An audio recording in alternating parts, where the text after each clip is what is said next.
ፈንቅል ኤሪ ሚዲያ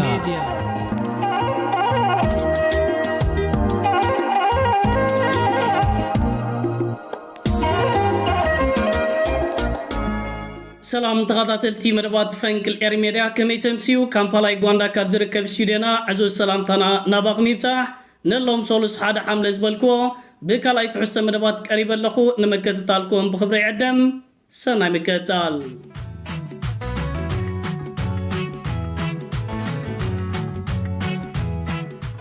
كبرى تغطاتلتي بتيك أدامين ريو أقداس زعبا مسئن فلم منغستي إرترالومي برسا عنك أجابيلو ناب سرعات بلتقنان 4 كيلون عشل مرحي نايت هاجر أبي أحمدن أقداس ملغتات يحلفو يركبالو عبد سفي حجوة مقلتن رسا عنكتن سرعات بلتقنا ناستات كلتا عمتات ناب إرتران منغستي إرتران زكايدو فخراتات نودب عسبن أفدق بحرن زملكت ناب إرتران منغستي إرتران واتهدراو سقمتات كوسرين نابله كقبرو زتنحب فخراتات أبز حجوان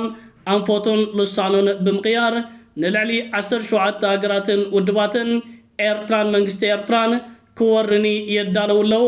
عقبلو لي كينا دوابلو لي النابلة أويات كفنو يسمع له سرعات بلتقنا إذا خمز عينت تقلباتي بحرياتو وشت أو كنتاتنا يتهاجر مرققان مكوتارن سينلو يركباب زل ساعتيو كمز عينت فخراتاتن كمز عينت كستاتن ناب إيرتران منغستي إيرتران بمقراب كاب كند قدياتو نمهدام تهديدن شبد بدن زكايت زلو منيسر زينا إرتراخا نزي كل نقرات أبزرزر بمتاو سرعات بلتقنا كقبرو تسنحي فقراتاتن أبز حجوان ناب إرتران منغستي إرتران زي قبرو زلو كستاتن نخلتي هزبتات كمون نزواكرنا أفريكان قربا بتهاجراتن كام هو حليفو أبايتا زغيرو كوننت كنجيلن قربا بتي هزبتاتن هاجراتن نحاد حدوم تخبابيروم انتخيدوم اتعنكم رجان سلام قربون زفت ارلو اماراتن منقدن مخانون اسميرلو يركبالو سرعات بلتقنا ورر كوخم قبط كوخم ناب إيرتران منغستي إيرتران انتس بوت تهدراو حيلي انتس بسممع ودب عسب قدن كمالسين نابلة نخلت عمتات زغدا فغراتات اكايد نيرو حجيخا لكع كم ناين فايتو بحرياتو بمقيار إيرتران منغستي إيرتران كورني يدالو لو مسعوعتن أوشتي إثيوبيا أنتاري عدقاو قالتي زكايدو زلو والكسباتن قجلتاتن تحبابيروم منبر سلطاني كعلوني من كسقاسات يكايدو اللومو عقب بلولي دواب بلولي نابله زرنزحك نبع نعزبالنا نايزو كل من كالي عقل تبات أوشتي إثيوبيا تغسيتو زركب زلو وشت أو تقراتن تقماتنيو سرعات بالتقنا أنتار هزبو كينات كابز فيلم درو حموشت عمتات أوتيرو يركبالو أب كل أمحران أورومون زي كايد زلو كينات بزي زخون يكون ناي مسحال أنفتات يغتلالو سرايد فدرال ناي منكسي إثيوبيا ناب كلتين كللات زوفره عددا موتن مؤسلتن ممراغن كون بترقاقام اوانات نعزبالنا أبزي كنيات معبل أو كينات نمكياد ناب كل الأمحرازتهم بعسر تتاتا شحات زغط أورو سراويتون النارغو فيهم زركب زلو سلازي سرعات بلتقنا ازو كويناتن ورو كويناتن اناويتو ابتا هاجر تغسيتو زركب زلو محبره قطواوي كنتاتون ابز تحت درجة وريدلو يركب ابزلو اوانيو نتا هاجر مكوتتارا ابز سانو لساعات ناب إيرتران منغستي إيرتران كستتا تقريبو كهدم زفتن زلو منغستي إيرترا خالومي سرعات بلتقنا وشت أو شقراتو كرقاقن ناب إيرتران منغستي إيرتران زغربو كستاتن زمتاتن مفتحي كم زيكونو نطر ملغتات يحليف الله يركب الله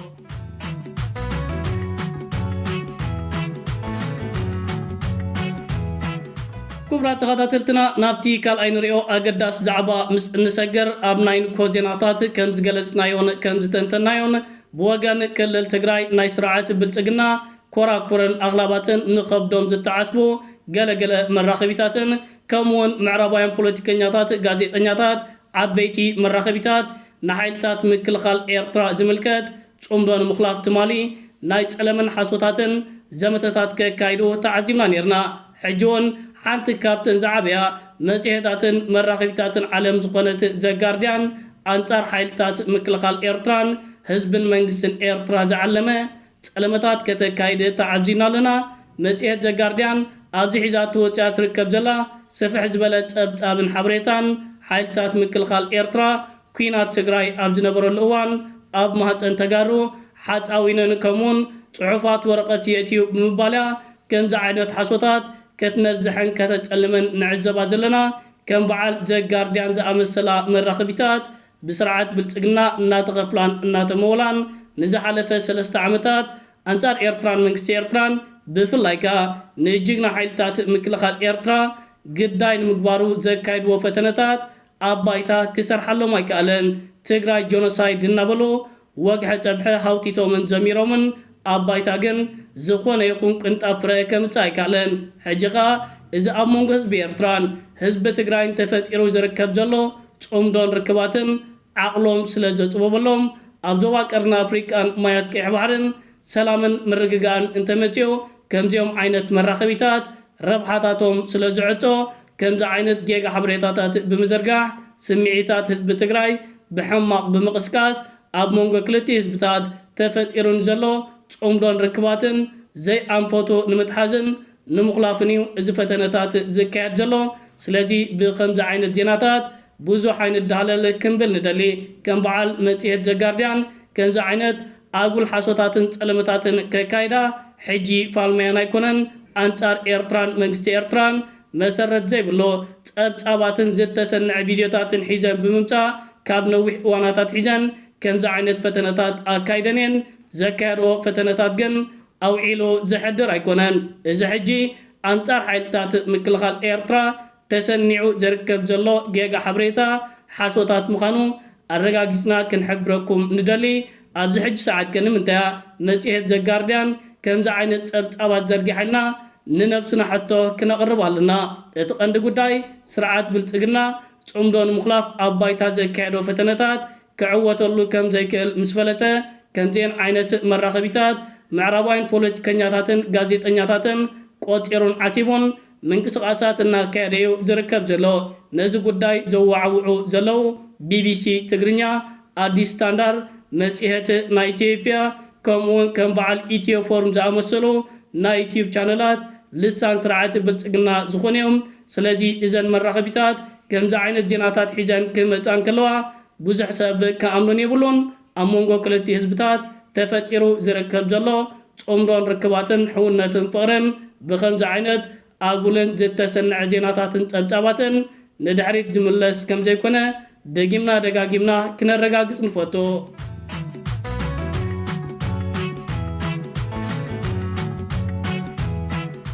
ክቡራት ተኸታተልትና ናብቲ ሳልሳይን ናይ መወዳእታ ንሪኦ ኣገዳሲ ዛዕባ ምስ እንሰግር ስርዓት ብልጽግናን ወተሃደራውያን ኣዘዝቲ ናይቲ ሃገር ንዝሓለፈ 6 ዋርዕ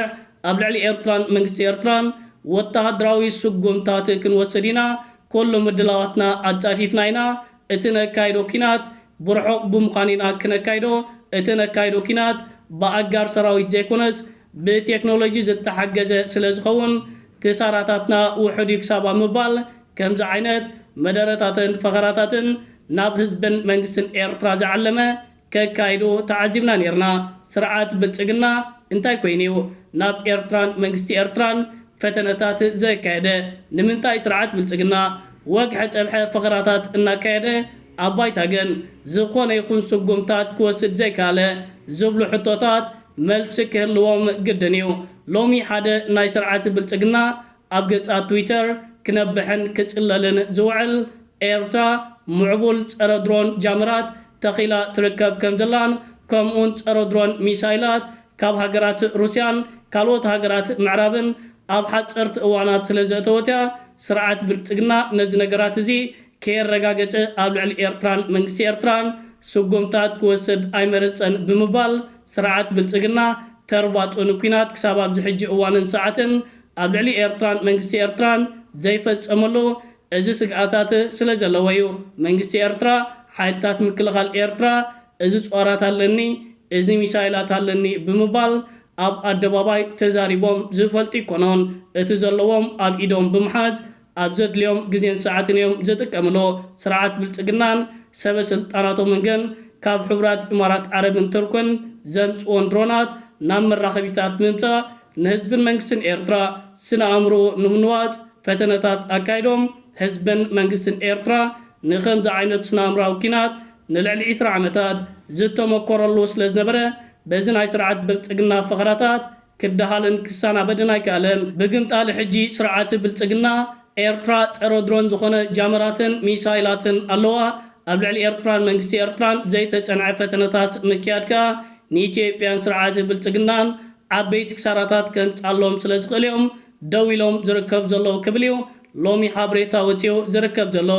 ኣዝዩ ዘስሐቕን ዘገርምን እዩ። ደቅሪም ክትፍክር ሓጊኻን ከሪምካን ኣብ መወዳእታ ሰዓት ኤርትራን መንግስቲ ኤርትራን ክወርኑ ደልዮም ዓገበሎለይ እናበልካ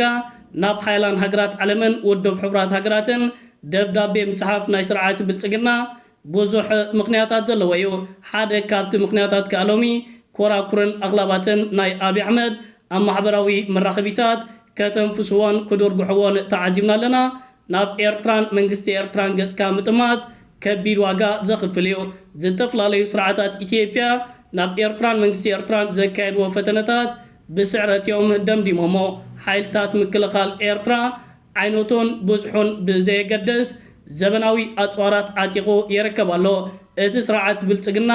ኣለኒ ዝብሎ ወተሃደራዊ ቴክኖሎጂን ኣጽዋራትን ኣብ ኤርትራና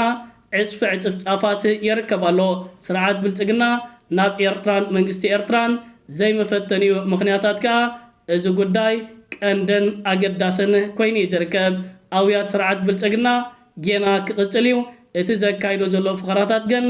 ኣብ ባይታ ከተግብሮ ዝኽእል ኣይኮነን። ክቡራት ተኸታተልቲ ፈንቅል ኤሪ ሜድያ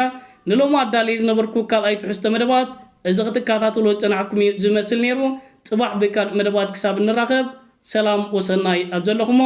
ብሩኹም ሸደቅሬም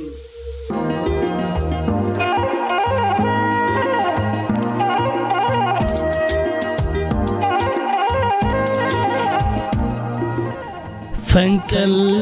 ኤሪ ሜድያ